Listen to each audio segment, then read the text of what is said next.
Namaskar Vidyarthi Mitro, welcome to my channel for education. Friends, in this video we are discussing about part 2 of comprehension question answer of unit number 9 tune-up or tense, which is given in standard 10 English. In this video we will discuss all the questions that are given in our part 2 video. મિત્રો આ જે part છે એનો explanation video તમારે જોવો હોય તો તમે એ પ્લેલિસ્ટ માં જઈને જોઈ શકો છો. એ આ વિડિયો ની અંદર આપણે વાત કરવાની છે એના ક્વેશ્ચન આન્સર ની. આ પ્રશ્ન જે છે મિત્રો એ તમને પૂછાય છે બોર્ડ એક્ઝામિનેશન માં section A question number 1 to 10 containing 10 marks. 10 ગુણનો પ્રશ્ન છે. Instruction will be given like this: read the following extract and answer the question. Extract એટલે ટેક્સ્ટ, ફકરાઓ, નીચેના ફકરાઓ વાંચો અને એના આધારે એના નીચે આપેલા પ્રશ્નોના જવાબો આપો. તો આ રીતે તમારે પ્રશ્ન લખવાનો હોય છે. તો મિત્રો this video is only for practice માટે છે અને તમને પરીક્ષામાં પ્રશ્નો પૂછાઈ પણ શકે છે, મદદરૂપ થઈ શકે છે. તો પહેલો ટેક્સ્ટ જોઈએ પાર્ટ 2 નો. A boy, hello sir, improve my retention. આ બંને વચ્ચેનો સંવાદ છે. આપણે જાણીએ છીએ કે this unit is in a dialogue form. સંવાદ રૂપે આપણો આ પાઠ છે. એમાં અલગ અલગ પ્રકારના જે નિષ્ણાતો છે, પેનલ ઓફ એક્સપર્ટ છે, એ પોતાના જવાબો આપે છે. તો પહેલો પ્રશ્ન છે, in which standard does Bharat study? ભરત કયા ધોરણમાં ભણે છે? તો તમે પેરેગ્રાફ વાંચો એટલે ખબર પડશે કે Bharat studies in standard x એ રોમન અંક છે એટલે 10 10મા ધોરણમાં ભણે છે. મિત્રો તમે જોઈ શકો છો કે do, does, did આ ત્રણ પ્રકારના સહાયકારી ક્રિયાપદ વાળા જો પ્રશ્નો આવે તો ખાસ ધ્યાનમાં રાખવાનું કે do does હોય તો વર્તમાન કાળમાં ફેરફાર થાય અને સિમ્પલ પ્રેઝન્ટ ટેન્સ, અને did હોય તો સિમ્પલ પાસ્ટ ટેન્સ પ્રમાણે એનું પાસ્ટ ટેન્સ નું ફોર્મ તમારે મૂકવું પડે છે. તો અહીંયા તમે જોઈ શકો છો કે ભરત ત્રીજો પુરુષ એકવચન છે એટલે કે સ્ટડીઝ કરેલું છે, ડઝ નીકળી જાય છે, wh વર્ડ પણ નીકળી જાય છે. બરોબર. Question number 2, whom does Bharat ask his question? ભરત પોતાનો પ્રશ્ન કોને પૂછે છે? તો આમાં પણ એ જ રીતે તમારે ક્રિયાપદ મૂકવાનું આવશે કે ભરત asks his question to doctor Mansuri. ask ને s સફિક્સ લાગેલો છે. એ પોતાનો પ્રશ્ન ડોક્ટર મંસૂરી, ડોક્ટર નાસિર મંસૂરી કે જે સાયકોલોજિસ્ટ હતા એને પૂછે છે. what is the problem of ભરત? ભરતની સમસ્યા શું છે? તમને ક્વેશ્ચન પણ પૂછી શકે કે ટ્રબલ પણ એવું લખી શકે. બરોબર. the problem of Bharat is that he reads almost 6 hours a day but hardly he can remember anything at the end of the day. કે દરરોજ લગભગ 6 કલાક જેટલું વાંચે છે પણ એને કઈ યાદ રહેતું નથી. તો આ જે પ્રોબ્લેમ છે એ ભરતનો હતો. આપણે પણ આવો સમસ્યા અનુભવતા હોઈએ છીએ. એ જ ટેક્સ્ટ આપેલો છે. Question number 4, what does Bharat's mom give him regularly? ભરતની મમ્મી એને દરરોજ નિયમિત રીતે શું આપે છે? તો ભરત's mom gives him regularly brain tonics. brain tonic આપે છે. અમુક લોકો વિચારતા હોય છે કે આવું ખાવાથી યાદશક્તિ વધે એટલે એવી એક દવાઓ આપે છે. Question number 5, what does Bharat want to improve? improve એટલે make better, સુધારવું, વધારવું. ભરત શું વધારવા માંગે છે? શું સુધારવા માંગે છે? તો ભરત wants to improve his retention. એ પોતાની ધારણ શક્તિ, યાદ શક્તિ વધારવા માંગે છે. ત્યાર પછીનો ટેક્સ્ટ આપેલો છે, doctor Mansuri said Bharat and I understand. અને આ બંને વચ્ચેનો સંવાદ છે. જોઈએ question number 6, what does doctor Mansuri quote here? quote here એટલે કયું એ વાક્ય બોલે છે, બરાબર, અથવા તો કયો એ એક થોટ બોલે છે. તો doctor Mansuri quotes the Chinese proverb here. એક ચીનનું એક કહેવત બોલે છે અહીંયા, બરોબર. ચાઇનીઝ પ્રોવર્બ એટલે ચાઇનીઝ સેઇંગ્સ, કહેવત અહીંયા એ ક્વોટ કરે છે, દર્શાવે છે. ત્યાર પછીનો ક્વેશ્ચન છે, which Chinese proverb does doctor Mansuri quote here? અહીંયા કઈ ચાઇનીઝ કહેવત એ કહે છે? તો doctor Mansuri quotes the Chinese proverb I hear and I forget, I see and I remember, and I do and I understand. શું કહે છે? કે હું સાંભળું છું, હું ભૂલી જાઉં છું, હું જોઉં છું, હું યાદ રાખું છું, હું કાર્ય કરું છું, હું સમજું છું.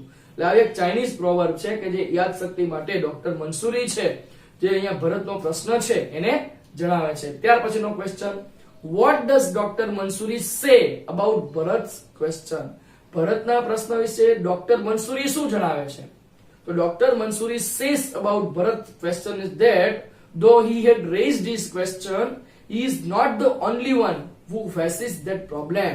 He is sure that there are many who might be having the same question. એમ કહે છે કે ભલે તે પ્રશ્ન કરેલો હોય છતાં પણ એ વ્યક્તિ નથી કે આ જ પ્રશ્નનો આ જ સમસ્યા અનુભવતો હોય, એના સિવાયના ઘણા બધા પણ હશે કે જે આ સમસ્યા અનુભવતા હોય છે કે જેને એ યાદ રહેતું નથી, બરોબર. તો એવું એ ડોક્ટર મંસૂરી ભરતના પ્રશ્ન વિશે જણાવે છે.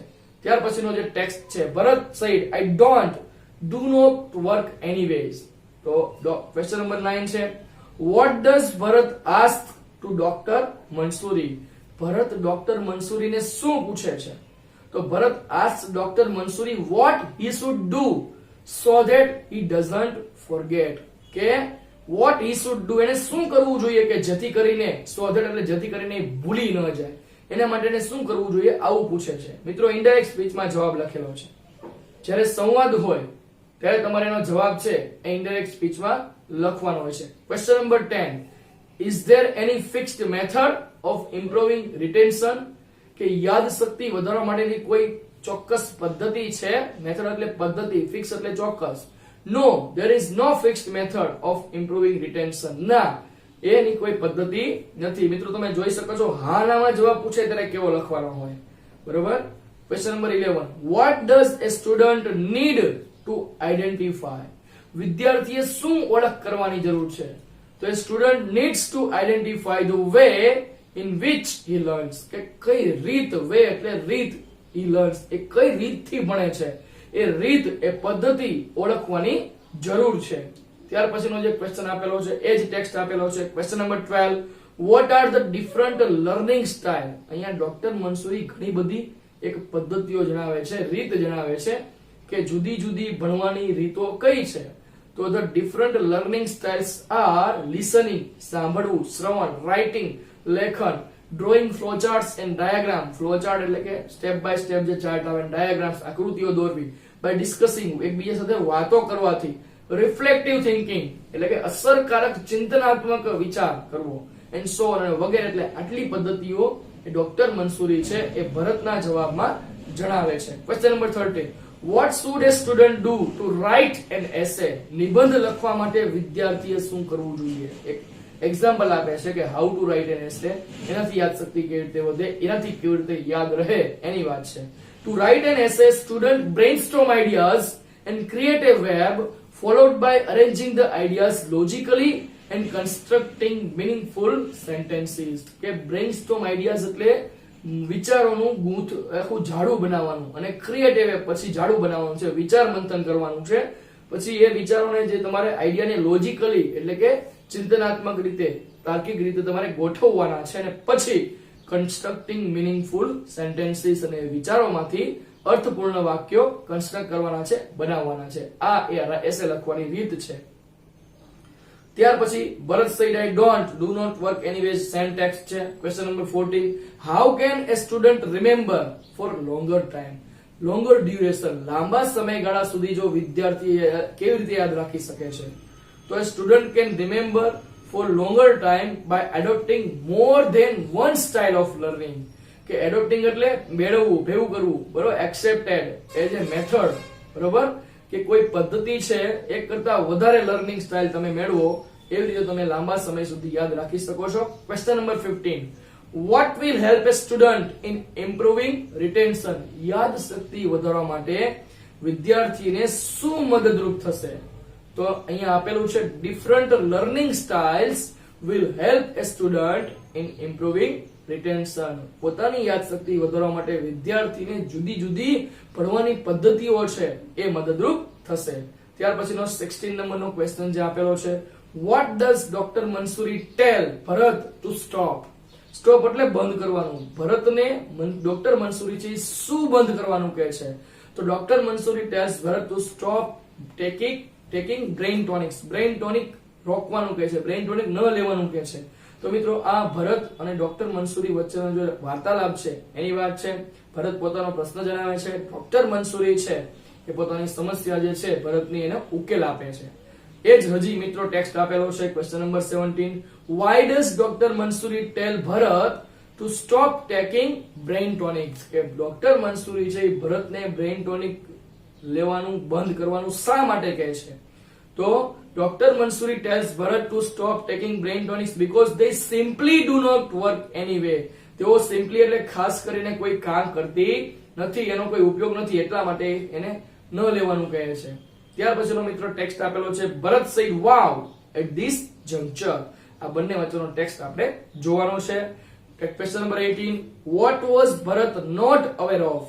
ભરતને કયા વિશે પરિચિત ન હતો. અવેર ઓફ એટલે ટુ બી ફેમિલિયર ઓફ, એનાથી પરિચિત ન હતો. તો Bharat was not aware of that brain tonics do not work anyways in improving retention. એને ખબર ન હતી કે બ્રેઇન ટોનિક છે એ યાદશક્તિ વધારવામાં કોઈ કામ કરતી નથી, એના વિશે પરિચિત હતો નહીં. ત્યાર પછીનો 19 નંબરનો જે question, who is Shalin, in which standard does he study. Shalin કોણ છે અને કયા ધોરણમાં ભણે છે. તો Shalin is Mrs Viraj Trivedi son. He studies in standard 9. એ મિસિસ વિરાજ ત્રિવેદીનો છોકરો છે અને 9મા ધોરણમાં ભણે છે. તમે જોઈ શકો છો ક્રિયાપદ જવાબ કેવી રીતે લખી શકાય.